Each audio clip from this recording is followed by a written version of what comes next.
Hi, Assalamualaikum and a very good afternoon to all my friends and my beloved lecturer, Madam Nurahan.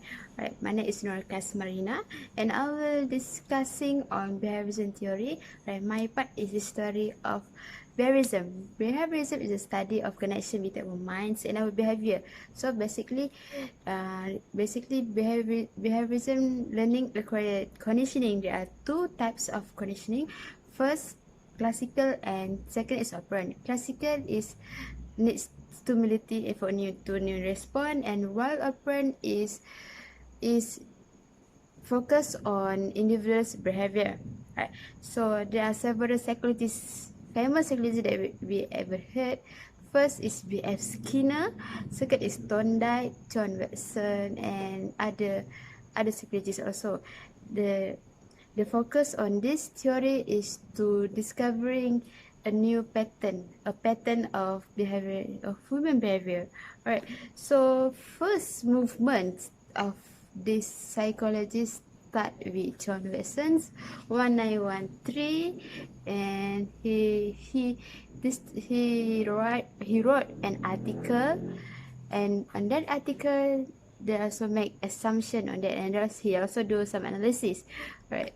So that's all for me. Thank you and Assalamualaikum. Good afternoon, madam. I'm Tencharan, and our group's topic is behavioral theory. So, my part is assumption. So, I'm going to talk about the behavioral theory assumption. So, first of all, we have three main points in this assumption, which is classical conditioning theory, operant conditioning, and the third one is social learning theory. So, first, I'm going to explain about the classical conditioning theory. Through this theory, they propose that everything from speech to emotional response was simply pattern of stimulus and response, which is all individual different in behavior was due to their different experience of learning. So, secondly, I'm going to explain about the operant conditioning. Operant conditioning, known as instrumental theory conditioning, which is method of learning to occur through reward and punishment. So there are three categories in the reward and punishment, which is neutral operant, reinforcement, and punishers. Okay, the third one is a social learning theory, which is known as a observational theory. Okay, this theory proposed that the children pay attention to something and encode their behavior.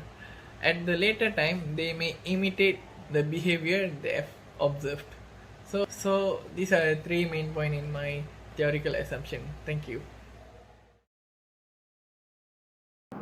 Good evening, madam and fellow friends here.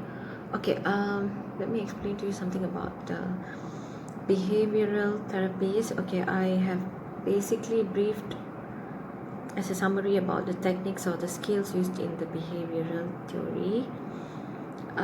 Okay, basically behavioral therapies are based on the theories of classical and operant conditioning. The reason why is classical conditioning is a response which is learned and repeated through immediate association, and the behavioral therapies are also have this particular aim to break the association between the stimulus and undesired response. For example, the therapies and paraprofessional workers help the individual to improve some aspect of daily life. Behavioral therapy is more about the characters and how they bring up the qualities in themselves. It's a clinical approach that can be used to treat a variety of disorders. Can be seen as a, not to say sickness, but disorders, something which is very formal, and they need a lot of research and also tests to find a cure and all that. And it also has a wide range of special population of groups.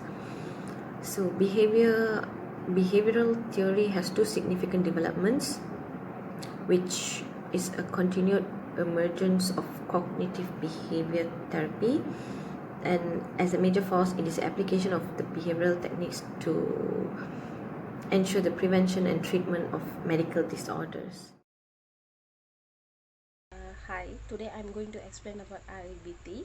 REBT is mostly used in treating depression, anxiety, psychotic disorders, and family crises such as love, sex, and marriage.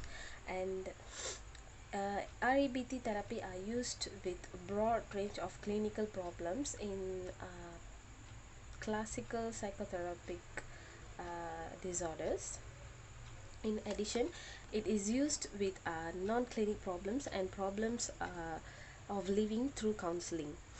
And also, REBT interfaces with uh, persons such as family members, couples to solve their problems.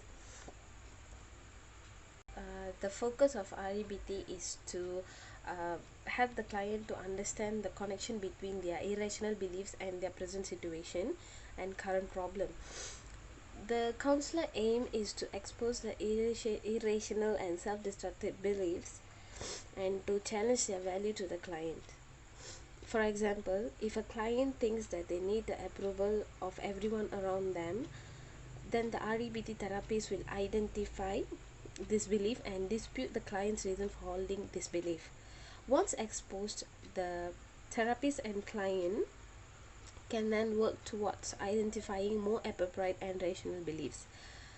From these beliefs, it hoped that new feelings and thoughts will arrive for the client. The process is also known as ABC theory of personality. Hi, Assalamualaikum.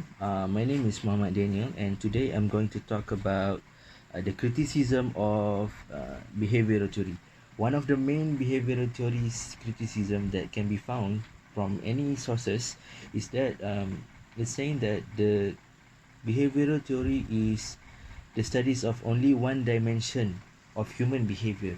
By that means it actually relates to human behavior does not affected by any external or internal factors such as feelings and environment. And another main criticism is it is a ongoing process, it's a learned process, and it will take time. By that means the researcher of the who doing the behavioral theory, they have to do some research and they have to overcome some trial and error in order to get the results that they want for the behavioral theories. And in the nutshells, those criticism and the study of behaviorists can give a good input and output for humanity. So that's all from our group for behavioral theories. Thank you so much for listening and have a nice day.